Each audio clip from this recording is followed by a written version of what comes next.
All right, getting a little 2-for-1 for today's videos. Jubilee. Everybody's jumping on that little bandwagon and reacting and making it their own. So I too am gonna jump on this Jubilee bandwagon and react to what I just saw just now. To be xenophobic, nationalism is better. We should have a coherent culture. Everyone should be a part of the same culture. We should have assimilation. Which, do you get to choose what the culture is? We already have a dominant culture. To answer your question, sir, yes, she gets to choose. The dominant culture thing is such a crazy point of view to me. To think that people are running away from their countries just to, quote unquote, I guess, assimilate. I don't think it's so much assimilation as it is you get to keep your own identity and come here and you're allowed the freedoms of religion, the freedom of speech, meaning no one's going to slay you or cut off your tongue if you talk bad about the country, the president, the king, or the whoever, as they would in the countries that they're coming from. So it's not necessarily assimilation, nor is it a dominant culture. Now, I can say when it comes to like music, there's definitely a dominant culture or a dominant music genre here in the US, but damn, dominant? That's crazy. What is based the dominant on culture? European and Christian values and identity. That is the dominant culture. White Christian, it's rooted in European identity. White, so False. It is not rooted in European identity. In fact, Paul Revere was like, the British are coming, aka the Europeans are coming. We need to attack first, so that way, you know, they don't get the drop on us. They were going against the Europeans. We are not a part of their identity. We are our own identity, which is why we are now American and not European 2.0. Now, you know, obviously conspiracy theories aside, this is what it was at that time. So no, we are not a part of their identity. We are our own identity, and we're fighting to maintain that throughout the years from, let's just say 1776, you know, up until now. We're still trying to, again, conspiracy theories aside, we're still trying to keep our own thing. We don't want the dictatorships, the kings, and blah, blah, blah. your argument is that has been the dominant culture. Just to be and clear, we're not letting people assimilate to that. We're saying you should keep your culture, and this is why our culture's so divided. Your argument. Yeah, that was the whole point of America, is to be free from where you're coming from. You know, how we broke off from Britain. I know you're still trying to say the fundamentals, the root of, throughout the years, it's always been these. But that's what America was born to do. It was to bring people here from all walks of life and let them do their own thing to an extent. We're not going to let you murder people, obviously. But yeah, you can choose to assimilate. But if you don't want to, it's fine. And you don't have to worry about a king, a government, a tyrant, or whoever telling you what to do. Just follow these couple of rules. Here's your Bill of Rights. You know, this is what, you know, you're allowed to do, and there. I don't agree, but yes, I do see how not having a standard set rules or obligations, you know, not having a standard core value or belief system, that is definitely why we're divided as Americans. We are definitely off track. And I don't say that as it's a bad thing and we need to assimilate like the way she's saying it. What I'm simply saying is, yes, we are definitely always going to be divided. We're never going to have the same core beliefs or values, because somebody might have a religion where you pray once a day. Somebody has it where you pray 5 times a day. Somebody says you need to make sacrifices. Other people are going to be like, whoa, sacrifice? No, we're not killing anything or anybody. No, we don't got to do all that. So yeah, there is some division there, and I do believe it is because we're not a country where we made up our minds to say this is the one way and no other way around that. But again, European identity, you have your kings, your, you know, the loyal subjects and whatnot. You know, the people are somewhere at the bottom, that little tier system, so to speak. And, well, no, let's just stay there. I was going to say other countries, but no, we're mainly talking about Europeans and American society / culture. They definitely are trying to stay away from that. And that's why we let people come over here and practice what they preach, so to speak. We also let them live the way they want to live. You're not going to run away from taxes, however. But at least you don't have a king chopping off your hand, you know, sending you to the gallows because you did something wrong in their eyes. Instead, we actually have a checks and balance system over here where you can go to court. And hopefully if you win in court, then yeah, you get to keep your head, so to speak, or you get to not go to jail or not pay that fine that, you fought for. So essentially, yes, going back to, what before I went on this long little tangent, yeah, she's absolutely right. If we were to all follow a set of rules, or like the gold standard of what the rules are, we won't be as divided, because there would be no need. We're all following the same thing. But because we allow you to do this and you allow me to do that, and everybody has their own way of doing things and opinions, rules, then of course, yeah, we're going to be divided on certain things. Hell, go online. There's this thing where people were talking about two wrongs don't make a right. I definitely firmly agree. And I also firmly disagree with that notion that two wrongs don't make a right. Consider this. You have person A who is beating up person B. Person A whips out a gun, pointing at person B, and then somebody comes and punches person A in the face, or shoots person A in fear that he was going to kill person B. Well, then guess what? A was doing wrong, but he was thwarted via C stepping in. Person C also did a bad thing.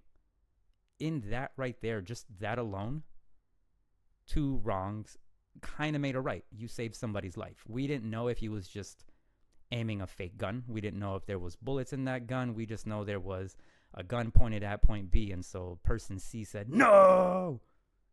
And boom. He shot him, he punched him, he stopped the attacker. But even if person C didn't use a gun and person C just came up and just punched him in the face and knocked him out, laying a hand on somebody is always bad, no matter what. In this instance, this is why I'm like, I'm firm on both sides. Or I'm however you say that. I'm on the fence about that.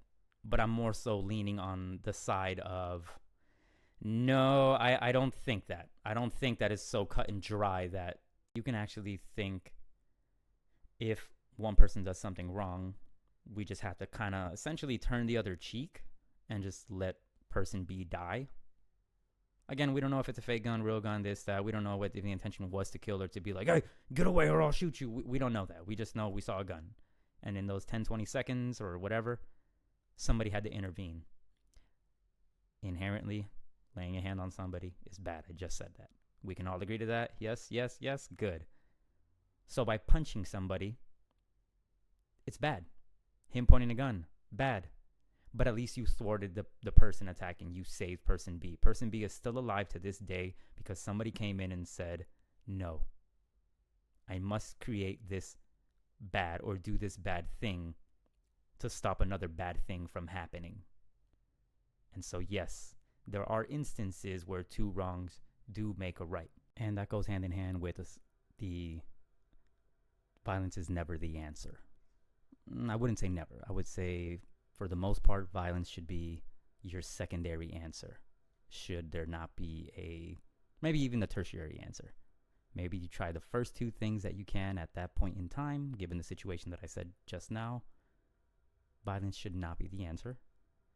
But as soon as there's a gun or as soon as somebody's about to die, you may have to use violence. You may have to do something. The argument is that Trump is good for those who want a dominant white European culture. I mean, that is what America is. It's rooted in European identity and Christian values. That's what it has been. Would you really disagree with that? Yes. See previous pause break. I don't care about the politic thing. We're not going to talk about that. This is a video strictly on dominant culture should decide the new or pre-existing way of the country. We're not doing that. Then if that's not the identity of America. Well, I think the identity of America... For the majority of time, America's been a country. You don't think that's been the identity? Well, actually, no. I think actually the identity of America has been, for better or for worse, a melting pot in that regard. Yeah, maybe since like the 1960s. Even then. Why do they gotta show the black guy when they said 1960s?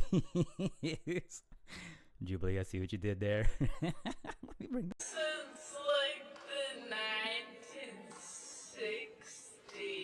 1960s. Why they gotta do that, Tim? Like My We man's upset had right there.